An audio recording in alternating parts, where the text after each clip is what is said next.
Today we're here to talk about wildland-urban interface fires. Those fires that happen outside of the cities, outside of the suburbs, in that area close to the forest or the wildland areas or the country, but not in the cities. These fires have given firefighters new challenges. We're not talking about fires in a city neighborhood where houses are very close together. We're talking about fires that are butting up against trees, country farmland, wheat fields. What I want to talk about today is just those fires. I want to give the company officer a little bit of information as he approaches those fires to look at them strategically, look at them tactically, and above all, look at them safely. To give them the information they need to know to successfully mitigate this problem. Well, these types of fires aren't new. They've happened in Southern California and areas throughout the nation for years. What is new to firefighters throughout the country is the fact that areas within their states are having people move within to the interface areas. While I may work for a city fire department, that doesn't preclude the fact that the state that you work for, the agency you work for, may not send your company to a rural area of your state to deal with these fires. And more importantly for those city structural firefighters, this is a change. This isn't something that you've dealt with on a regular basis. So hopefully this presentation is going to give you those tools to understand what you're looking at, figure out your situational awareness, and deal with the problem appropriately. There's certain facts about wildland firefighters that happen in the United States annually. In 2013, the National Interagency Fire Center saw more than 47,000 wildfires burning more than 4.3 million acres. From 2004 to 2012, more than 13,000 primary structures were lost in the United States due to wildland fires. And according to the U.S. Fire Administration, in 2012, 9,326,238 acres burned in the United States. This is an area larger than New Jersey, Connecticut, and Delaware. Structural firefighters are being called farther and farther away from our cities into that wildland-urban interface zone. We are seeing things that we typically do not see within our communities. We're dealing with a type of fire that is spread out over a large geographic area and not confined to a room and contents or a bedroom. So what firefighters are faced with in these types of fires are looking at what's happening way ahead of the fire and way ahead of where they're at to determine the appropriate needs and the appropriate tactics to deal with these fires. Firefighters are overrun annually by these types of fires, and good situational awareness and good information and use of good, strong tactics will keep your firefighters safe. One of the things I think is paramount to the success of dealing with these fires is situational awareness. We've learned this concept from our law enforcement partners over the years. Company officers are accustomed to dealing with a house fire in your cities where the situation is pretty small. It's confined to a room and contents, it's confined to the attic, it's confined to the roof, whatever. It's pretty easy to define your situational awareness. I believe you can't fix the problem if you haven't identified what the problem is. And on a wildland fire, before that fire ever gets to your structure or your subdivision or whatever, you need to define what is it doing. Is it moving slow? Is it moving fast? Is it being driven by topography? Or the fuels are dry? Or this is in light fuels or heavy fuels? Or this is what's the weather doing? Is there a storm coming over that's going to change the direction of the fire? The situational awareness is so much more important in a wildland setting because so many things will change the direction, the intensity, and the course of the fire before it ever gets to your structure. And you can't figure out what you want to do to fix the problem if you're not aware of what the problem is. Along with situational awareness, there's certain things I want the company officer to think about prior to arriving at the subdivision or the structure or the area you're going to protect. First of all, find out as much information about the fire. For example, the leading edge of the fire. How far is the fire from where you're at? In reference to the location, how long is it going to take there? How long has the fire been moving up to this point? Know the fuel, the weather and topography. Are you dealing with a a day that has high temperatures, low humidity, and a 40-mile-an-hour wind? Or is there no wind at all? Are you dealing with light, flashy fuels that are going to burn quickly with low intensity and move past you? Or are you dealing with heavy timber that's going to put a lot more heat in the way of your structure? And lastly is topography. Are you dealing with upslope fires, downslope fires? Is this in a canyon where it's going to limit your ability to get out if you need to? Is it going to have more fire intensity because of the topography? So keep in mind always, wildland fires, their intensity and their course are determined on fuel, topography, and weather. Are there maps of the area of the subdivision? Every community that we respond to or work in has maps, whether they're box alarm maps or whether they're city maps. Find out if you can get maps of this area. So you can look at the road system, where everything's at in reference to the fire. Also, if it's available, see if you can find any historical perspective maps. For example, has there been a fire in this area before? And if so, has somebody mapped that fire? Fires will typically in the wildland follow a similar course. And so if you have that historical perspective, it allows you to kind of get an idea of what this fire may do in reference to where you're at in your subdivision or structures. How much time do I have before fire gets here? I was recently at a fire where the fire moved 6 miles in one day. And the next day, it moved 1 mile all day.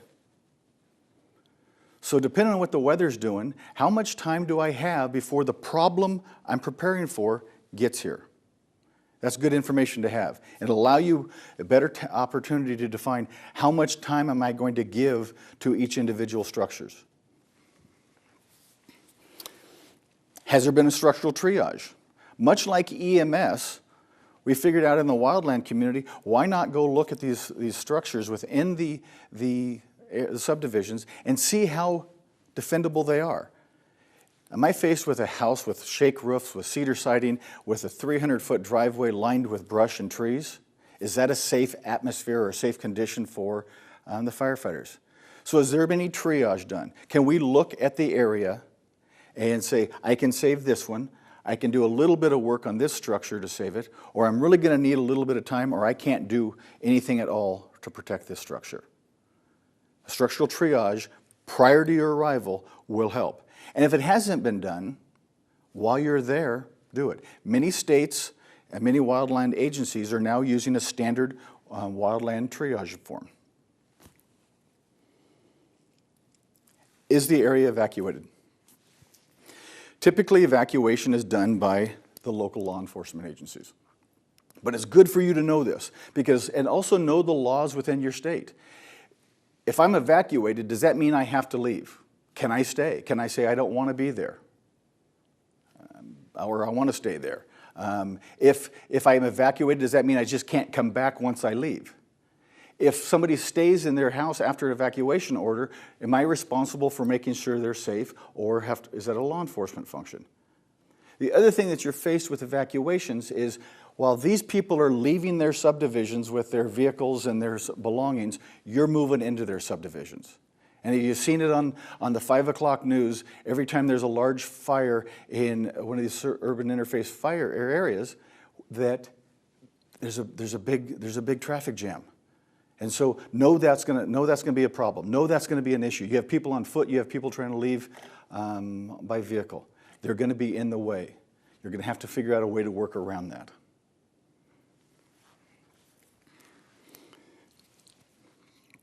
And lastly, I want to touch on, as we're looking at the situational awareness, is the electricity shut off to the area? If I have overhead power lines running up and down the streets, and my apparatus is parked there or parked in a driveway, and I lose a power line, and now have I created an additional hazard? If those power lines fall, am I creating separate fires in advance of the fire that's coming to us? The other thing is, in rural areas of the country, people use generators. They use pumps to supply their water from wells. If the power is shut off, their well supply is no longer available. So that leaves it for the ability for you to use that water. You don't have that any longer. So we've talked on a lot of things with regards to situational awareness. A valid question is, where do I get this information? When I respond to a house fire in my fire district, I'm pretty familiar with the neighborhood, pretty familiar with the types of structures we have and that we're dealing with. But when I'm responding to somebody else's neighborhood or somebody else's fire, I don't have that situational awareness I do back at home. It's going to take a little longer. And where do you find this information? If I'm responding in mutual aid to another fire department, maybe the fire chief of that fire department, maybe county commissioners, maybe the people who do their GIS. You're always going to be working for an incident commander, whether it's a single person incident command team or you have a large management team. Don't start your job without a proper in-briefing. And that in-briefing says, I want you, it may be as simple as go up to the top of this hill and that's your subdivision and the fire's 5 miles away. And it may be a lot more complex where you're in camp and you get a detailed in-briefing of what's going on, what's happened prior to your arrival, and what's expected to happen. But either way, don't go into a fire situation without having some knowledge of the problem. Remember, it's one of the 18 watch-out orders. So where do you get this information, and when do you get this information? We talked a little bit about where, now when. If you're responding to your neighboring department's fire, your information may be received over the radio. It may be dispatched information from the local dispatch center that dispatches you as well as them. If you're responding across the state, there's going to be some check-in point. There's going to be some point where you enter into this fire system, the front door, if you will, of the fire, for all emergency responders to go through, to be identified, to be accountable, and to know that they're there. This is the time that you're going to get that information. There's going to be somebody there to meet you, whether it's a division supervisor or whoever. Maybe it's a task force leader that you're relieving, or maybe it's just a company officer who's moving out because they've been there for 3 days prior to your arrival. So you need to find out who that person is that's going to give you information. But once you check in and you're part of their fire, and you're part of their system, they're going to make sure that you have the information you need in order to do what you have to do. I've given you a lot of information about situational awareness, but situational awareness is so important for you to be able to do your job safely and keep your crews safe. We've seen it time and time again where people rush into a problem without taking a moment to pause, look at the situation, and then defining the best course of action to fix the problem. So I respond to a wildland fire and they happen at night just as well as they happen during the day. And I haven't seen the subdivision before, I've never been there before, I know nothing about it, and I just go to work. Or better yet, I don't know where the fire is. Maybe it's closer than I give it credit for. Maybe it's farther away. You gotta identify whatever hazards, and if you can't identify those hazards, then you don't know how to fix it. And lastly, with situational awareness, I want to touch on 2 things that are very important and helping you make your decision on how you're going to manage this problem. One is always keep in mind the 10 standard firefighting orders and the 18 watch-out situations. This information is available through any Wildland website, whether it's the Northwest Coordination Center or any one of the Wildland websites. You can find this information. Company officers need this. This is the information that the wildland firefighters have been using for years to check themselves, to make sure that they are watching out for these certain things. It'll keep them safe. And find out how they apply to your area. And then lastly, under situational awareness, what additional resources do I have coming? If I'm am I a single engine response? Am I a task force? Am I a strike team? Am I a part of multiple strike teams within a division? How many resources do I have to deal with this problem? If I have a 50 house subdivision and it's just me and another engine, that's important information to have. How am I going to do the best for the most with what resources I have? So identify what resources you have available to you, and those resources may be air resources. Do I have air support? Do I have helicopters work in the area? Are there planes working in the area? Do I have wildland firefighters also working in this division that I could use to build handline around my structures?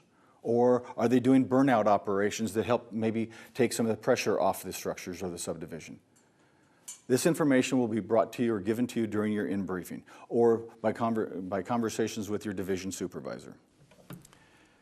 These situations are typically unfamiliar with those firefighters and those company officers that don't deal with them on a regular basis. You're very comfortable dealing with what's within your community. and the dangers that are associated with those situations within your community. The problem with these fires is you may never have been to this subdivision before. May never have been to this area before. So it's paramount that you pay attention to the 10 standard firefighting orders and the 18 watch out situations and consistently review them throughout the course of your operational period to make sure that you are playing it safe and that you are ahead of the game versus falling too far behind. This presentation is going to follow a couple of lines of thought. And the first line of thought is structural and site preparation. What are you going to do to the area you're protecting before the fire gets there? We'll move into once the fire gets there and mobility and other things a little later. But let's talk a little bit about structural and site protection. Some of the things that the company officer needs to be aware of and needs to think about in preparing that structure to make it the most defensible as possible before the fire gets there. Sometimes this is going to be very quick and you're not going to have the time to do all of this because the fire's closer than you think. Sometimes you're going to be able to go through this list and then some because the fire is far enough away. But don't underestimate the value of site and structural preparation, because the more you can do up front to ready this structure for the fire, the easier it is going to be once the fire gets there to handle it and mitigate it. First thing you want to do is evacuate personnel and animals. I mentioned earlier that the evacuation of the civilians is typically up to law enforcement. And in a large-scale fire, where they've had time to look at this before the fire ever got here, the law enforcement have put together evacuation plans and evacuation routes. And so your question may be nothing more than, has this area been evacuated? Secondly to this is animals.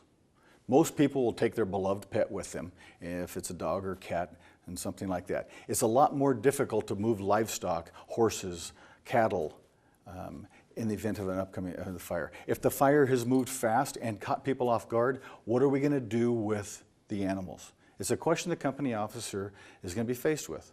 And one of the questions he can ask back is, do we have local animal control agencies who are able to take care of the animals?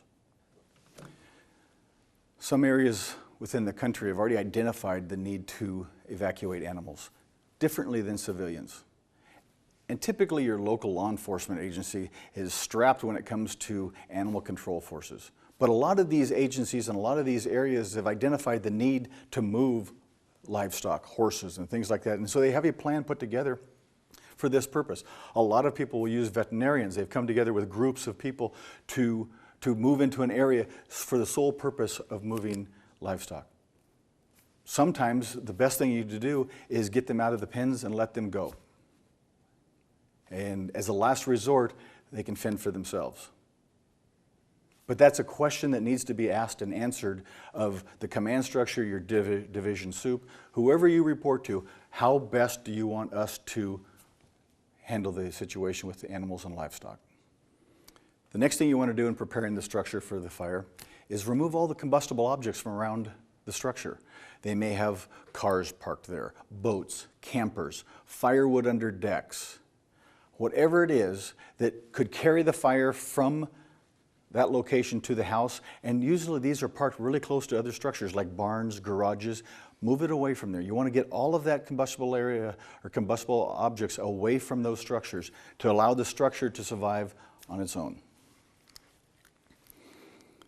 Clear all vegetation around the structure. You may not have a lot of time to do this.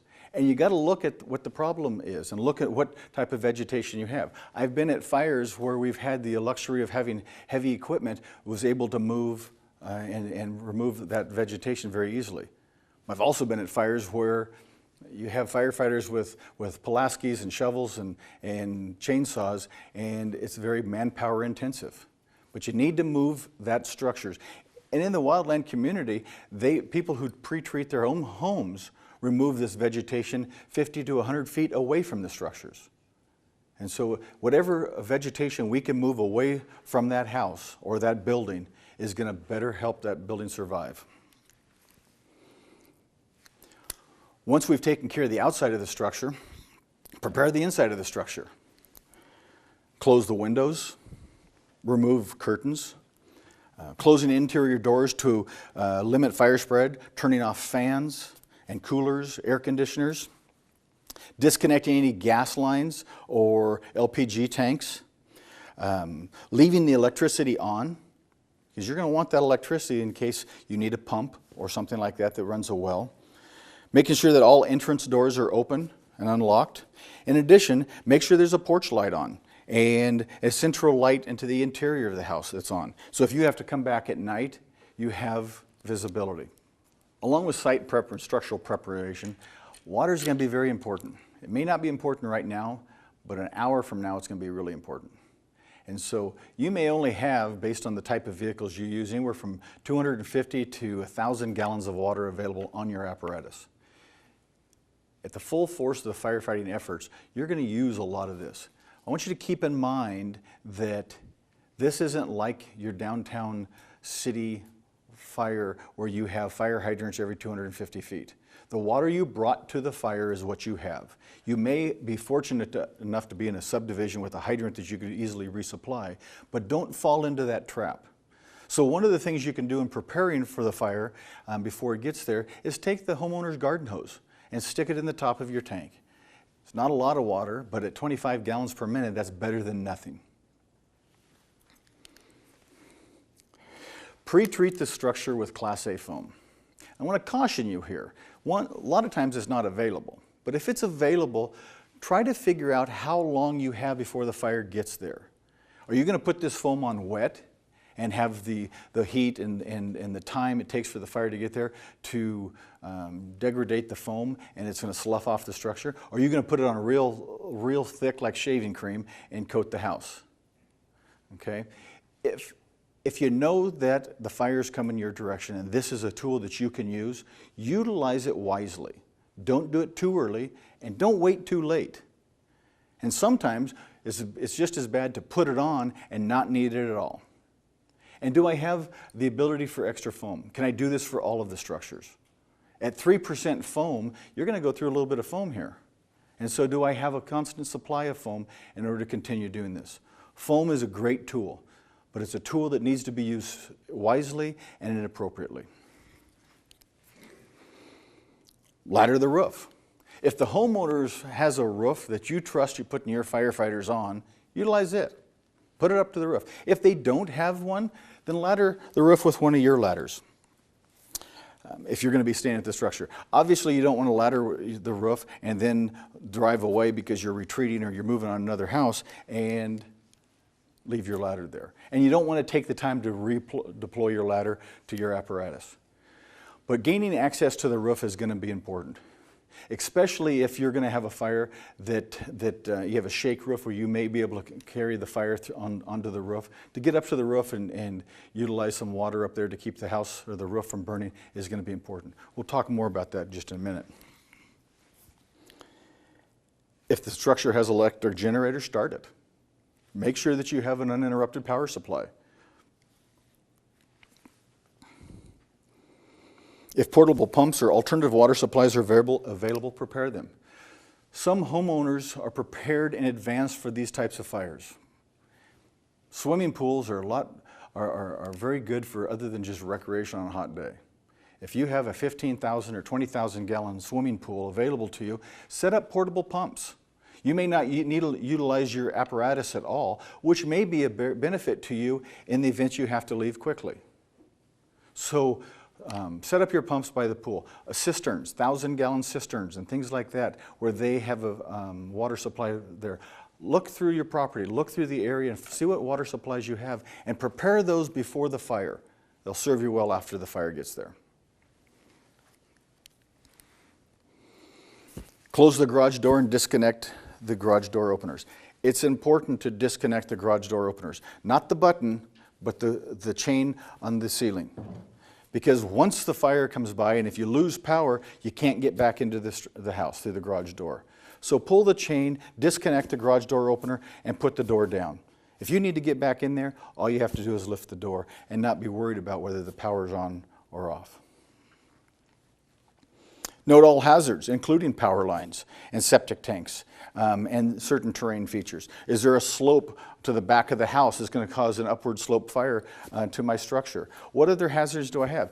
Is there open septic tanks, or are there open wells, or whatever? Survey the entire structure to make, or the surrounding area around the structure, to make sure that you have no hazards that are going to be a problem for your firefighters in the event the fire gets there. Because remember, once the fire gets there, you're going to be concentrating on defending the structure, not looking for hazards. You're going to want to identify those before you ever have to deal with them. What about bridges? A lot of people in rural areas have culverts and canals and things like that for supplying water for their livestock and irrigation. And they'll put bridges over across these canals.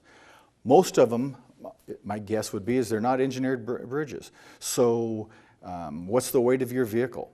Is it going to be able to withstand the weight, or the bridge going to be able to withstand the weight of that vehicle? Roof-mounted satellite dishes. Anything on the roof that may become disconnected in the event of a fire and fall off and injure your firefighters. Or any other type of structures on the roof, whether solar panels, satellite dishes, or whatever, antennas. Identify those hazards, and if they're going to fall, you might want to secure them before the fire gets there. This all sounds pretty easy, preparing a house in case the fire gets there. But consider this.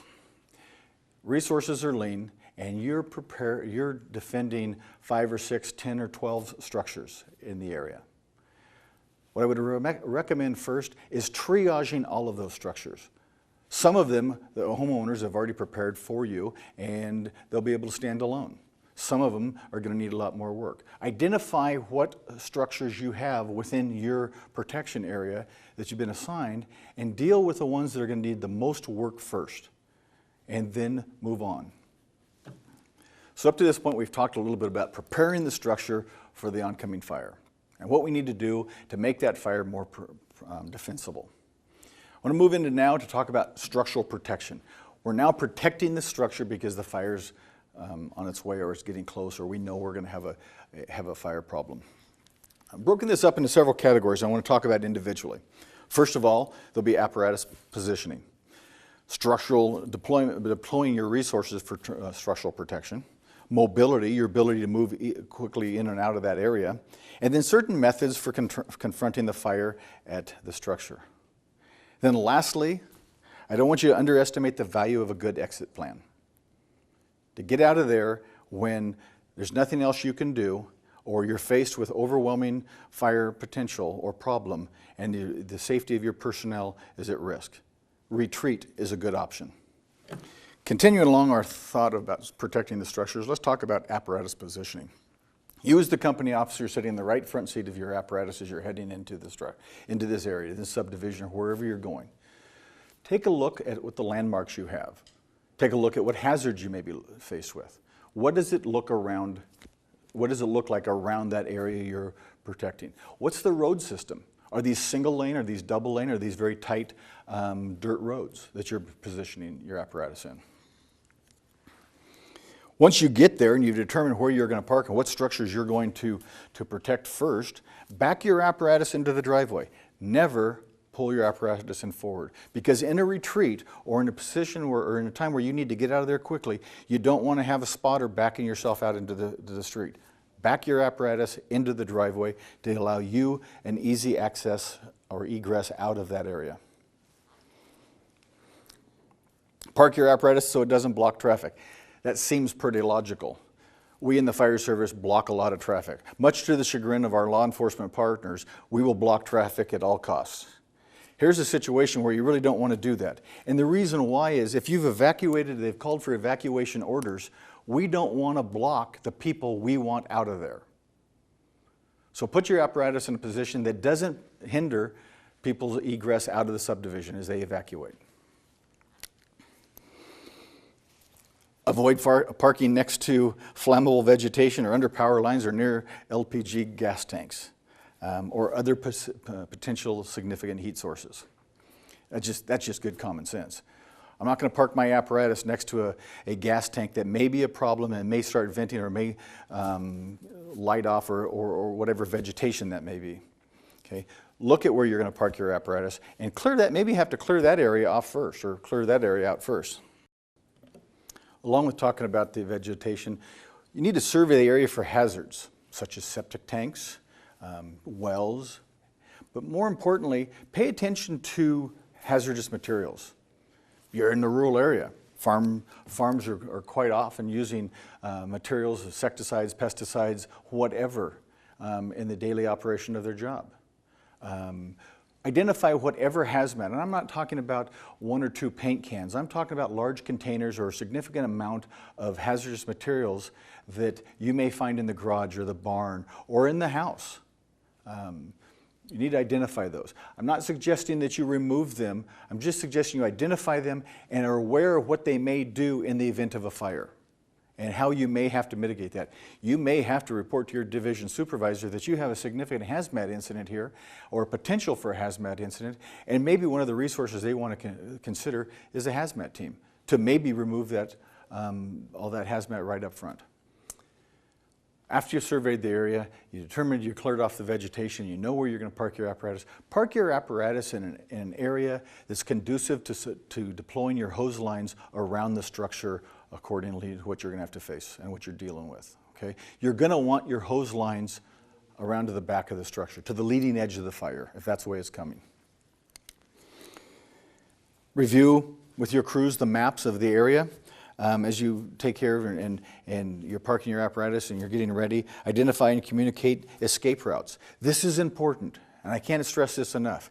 In the event you're going to retreat and you're going to take the hoses, disconnect, and move out of there, make sure your engineer, your drivers are familiar with how they're going to get out of there. What's the best route to your safety zone?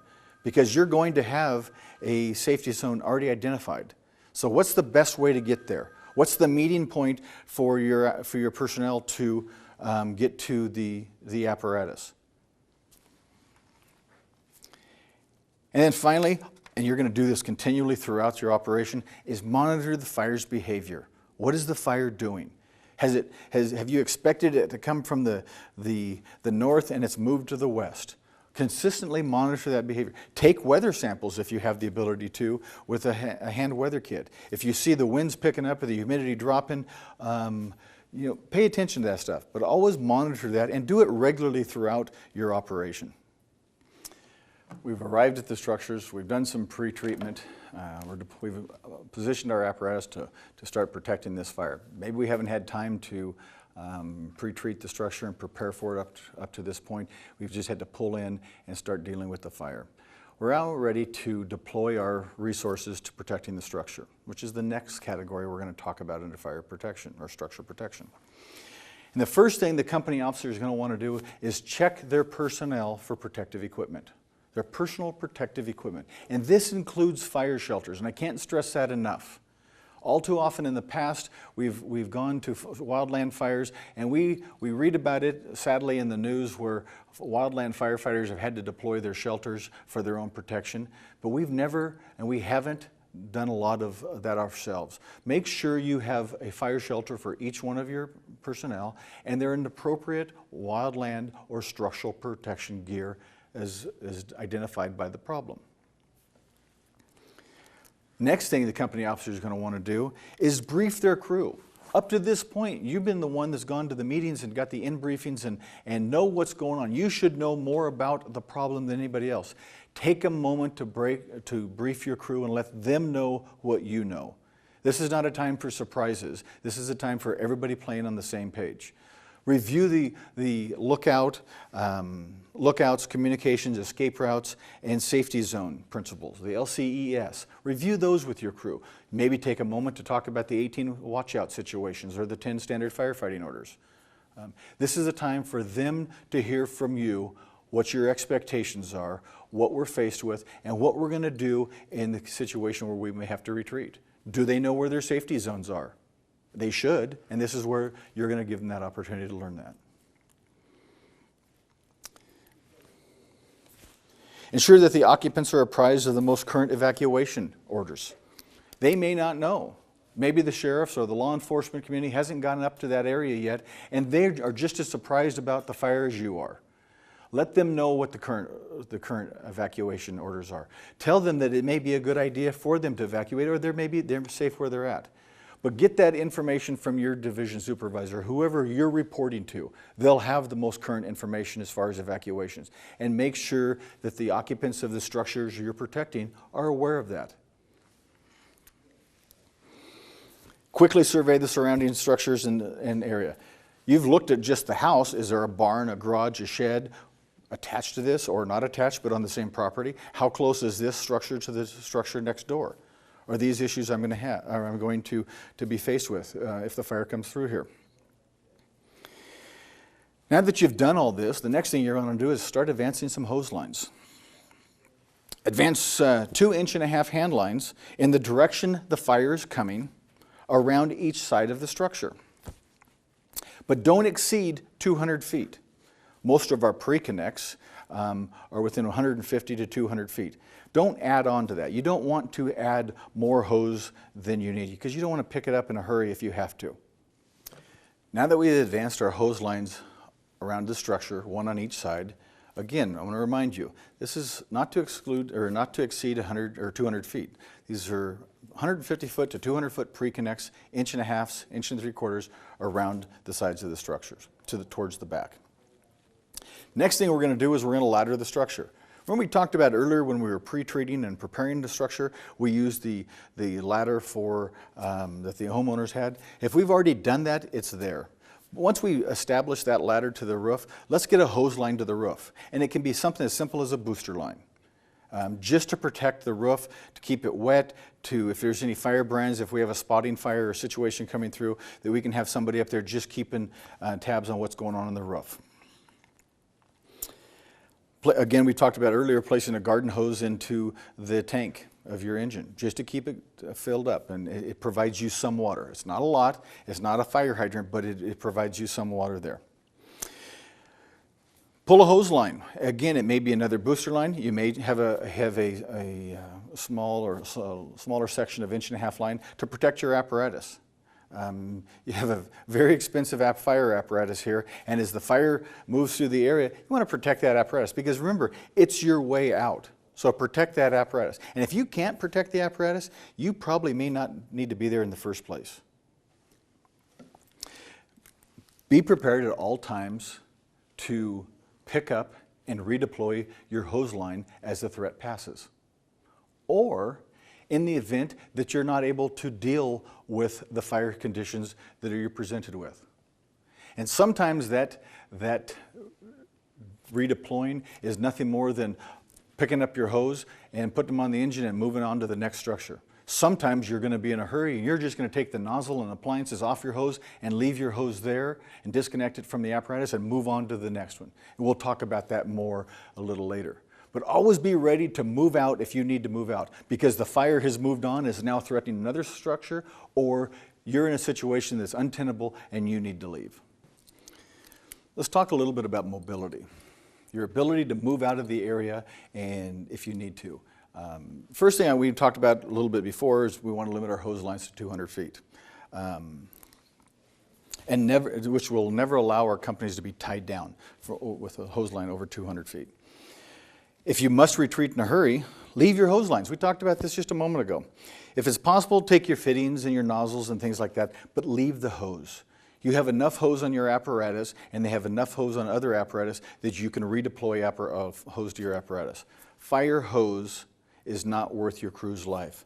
And it's tough to do, but if you have to get out of there in a hurry, leave the hose. Take the nozzles. You might find those helpful later.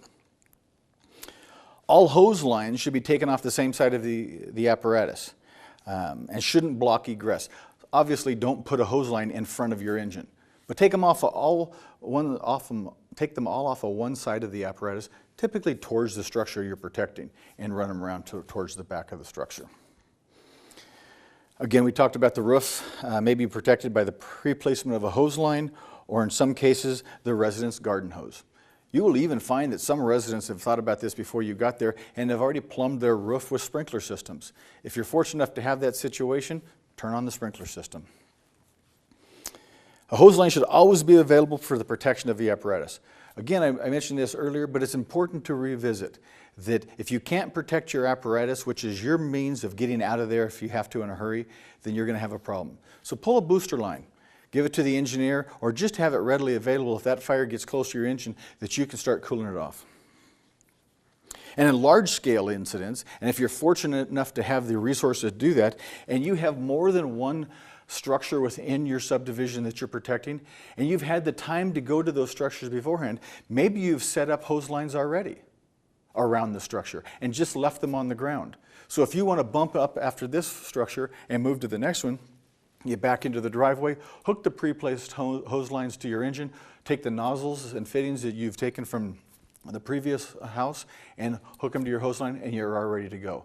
This is really great technique in large-scale subdivisions if you want to bump and run. I want to take care of this structure. When it passes, now I can go over to this structure, and my hose placement is already there. When we first started talking about structural protection, one of the things we were going to talk about is the methods of confronting the fire once it gets to the structure. And there's 4 different methods that you might want to consider. One, you may be faced with a spotting situation. You may be able to contain the fire fully before it ever gets to the structure. You may be only able to do a partial containment of the fire before it gets to the structure, or there's just no containment possible and you're going to have to do what you can with the fire as it reaches your structure. Let's start off by talking about the spotting situations. The biggest problem with spot fires is extinguishing the fire brands before they start a larger fire. So if you have a fire, a wildland fire, that is causing trees to torch and putting up a lot of firebrands in the air, and you have the winds to carry those firebrands, and this is information you're going to want to know when you check in, that has the fire been spotting? And how far has it been spotting? A wildland fire that's spotting a mile to 2 ahead of itself is a significant fire, and it brings certain dangers to it. And one of the things you want to make sure you know is how far that is spotting. Attempt to extinguish all spot fires as quickly as possible before they grow. Remember, we're in a dry situation where the weather is conducive for wildland fires. And because of that, we can have these little brands create larger fires ahead of us or behind us or all around us. If you find yourself in a spot fire situation, make sure you have a lookout in place. Commit one of your people on your apparatus to do nothing more than just be the eyes for you, looking around and protecting your back. They'll be able to see what's going on around them. They'll be able to see if a fire or spot fire is growing and cutting off your ability to get out of the area. A lot of fire companies and firefighters, whether it's wildland or structural, have been caught because of spot fires have gone ahead of them and cut off their ways to get out of the fire area. Have a lookout available to you to pay attention to your 6. Always watch your back. The second method I want to talk about is containing the fire fully, either extinguishing it or controlling the fire as it approaches the structure you're protecting.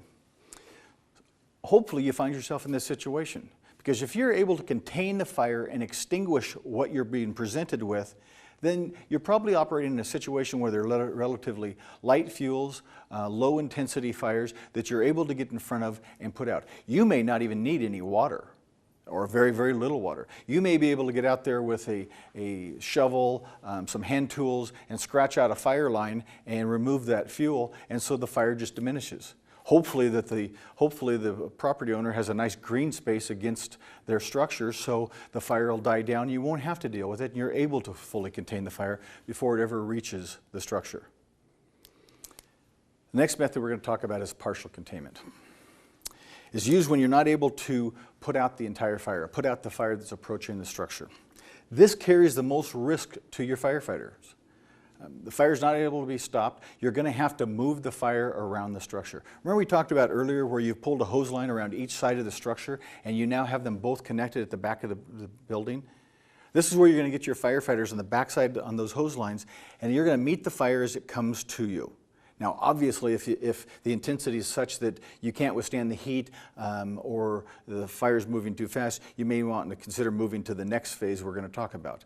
But if you're able to partially contain the fire, put your firefighters on those hose lines. And as the fire hits the property, start extinguishing the fire. And move along the property line around the structure and push that fire away from the structure and slow it down, cool it off, and hit the main front of the fire as it comes to your structure. And once you get around the structure, now you're going to move back the other direction and put out those spot fires and really extinguish that. And this is what we call partially containing the fire. You're just moving the direction of the fire. You're putting out the leading edge of the fire, because remember, behind that leading edge is already burnt area. So it shouldn't burn again. Or hopefully it's burnt clean enough that you don't have any more fuels there. We just talked about standing in front of it, moving a fire heading towards you and moving it around structures with 2.5-inch lines. A pretty daunting task if you think about it. And one that most firefighters don't have a lot of experience at if they don't do this on a regular basis. These are scary situations. These are situations you're not faced with on a regular basis that are going to put your firefighters on edge. You as the company officer needs to be aware of this. You need to be right there with them. You need to be directing their efforts, and you need to be ensuring them that they're doing the right things and they're doing it safely. Once you get that fire moved around you, and then clean up those spots back to your point of where you started, then you can move on to the structure and check for any extension to the house, check for any extension to the roof, or whatever. And but once the fire passes, then you're now able to move on to the next structure. But remember, as a company officer, you may have more experience at this than your firefighters. You need to be there to reassure them and help them through this process. And the last mode I want to talk about, and when you're confronting the fire at your structure, is the no containment possible mode. This should be in a very large or very fast moving fire that you're not able to stand in front of it with your hose lines and affect the outcome of the fire. But I want to point out, this is a very dangerous mode to the firefighters. You must, underscore must, bold big letters, must have a safety zone identified and are ready to retreat if it should become necessary. Do not stay in this situation if you can't affect a positive outcome for the structure. And don't underestimate this situation before it happens. What I'm saying is, if you think you're going to be faced with a situation where you're not able to contain the fire and there's no possible containment available or able to be mounted, then maybe the best course of action is hopefully your pre-treatment and all the work you did before you got there, or the homeowner did before they got there, is enough to protect the structure, and you just leave. Sometimes the best offense is a good defense, and you get back in there after the fire's moved through and put the fire out if the structure is burning on the exterior or it's burning in the grass. But don't stand there and wait for that to happen. Get out of there if you have to. The objective here is to cool the structure to withstand the heat as the fire passes. And remember, depending on what fuels you have that are burning around here, you may have some pretty intense heat. And so a couple of hose lines, a couple of 1.5-inch hoses aren't going to be able to do it. Also take into consideration your water supply.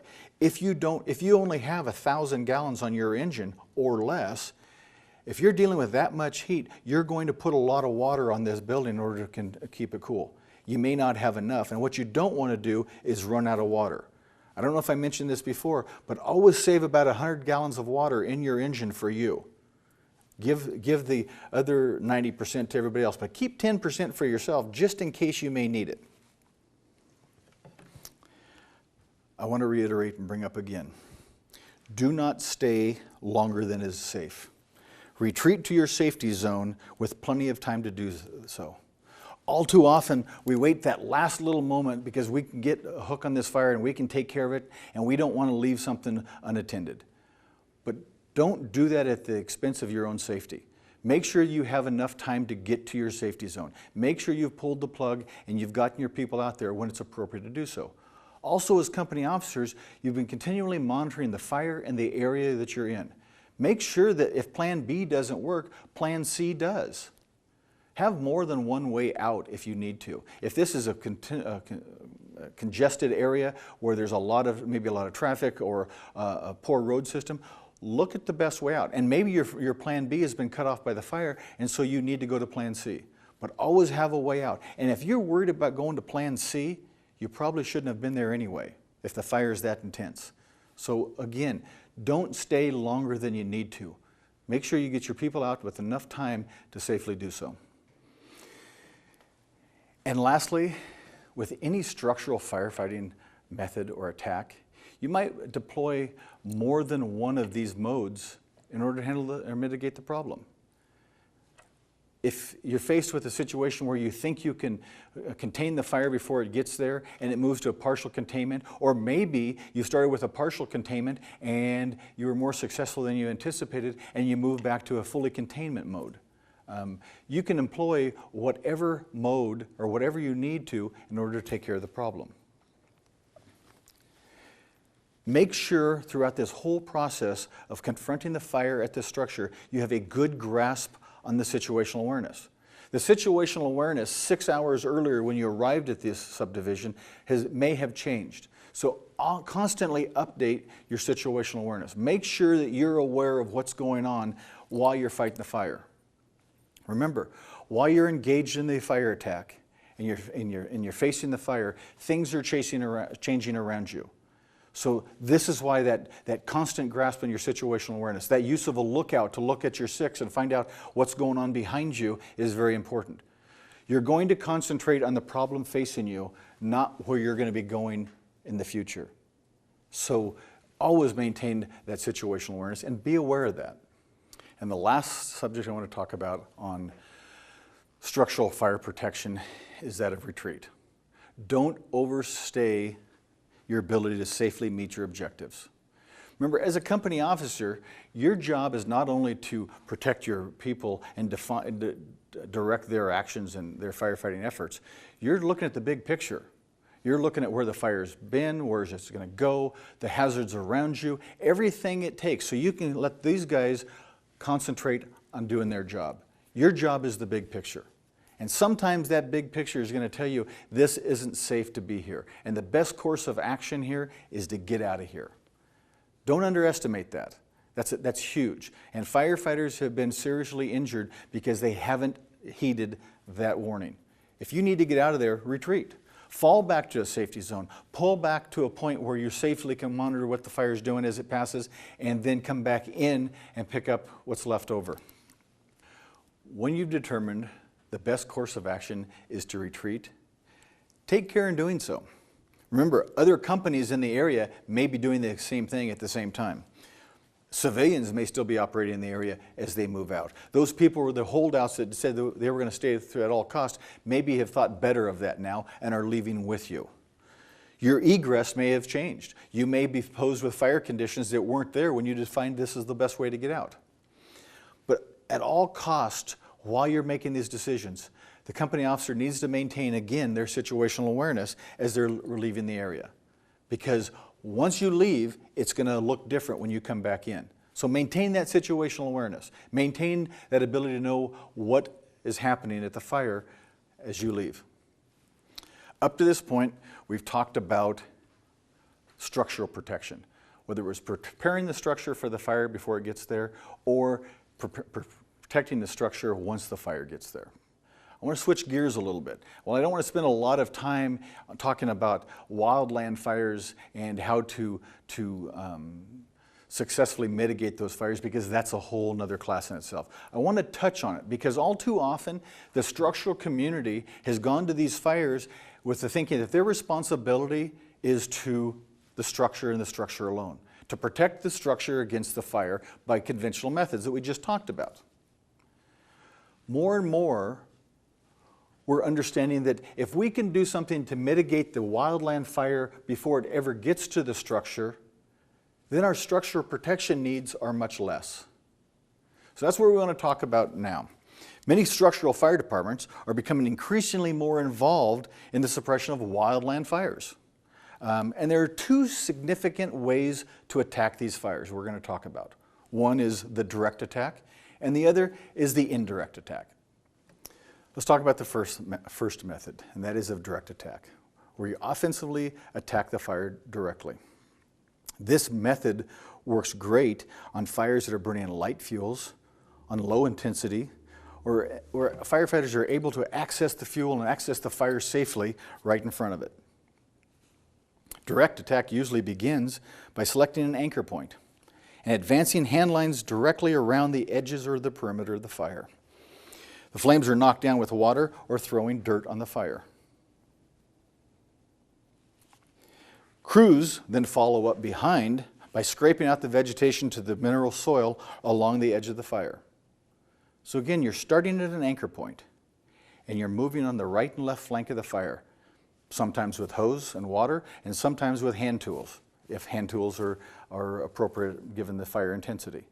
But the first run is you're knocking the fire down, and then followed up by hand crews where we're digging the soil down to mineral earth and removing all the fuel. And the second method we want to talk about when confronting the wildland fire is the indirect method. And this is what's commonly used on large-scale wildland fires, the forest fires, if you will, that you see on the TV. Where you're not able to meet the fire at its head and put it out, you go to the indirect method, where you may use a road system where you're burning off of that road to remove the fuels. You may use dozers to scrape out a line 2 or 3 dozer widths wide, far ahead of the advancing fire. So when it gets to that point, it runs out of fuel and subsequently slows down and dies, and you're able to get in there and then start employing the direct attack. The indirect method is very successful. This is where you see the use of borate bombers and air attack crews where they're putting out retardant lines all the way around the fire.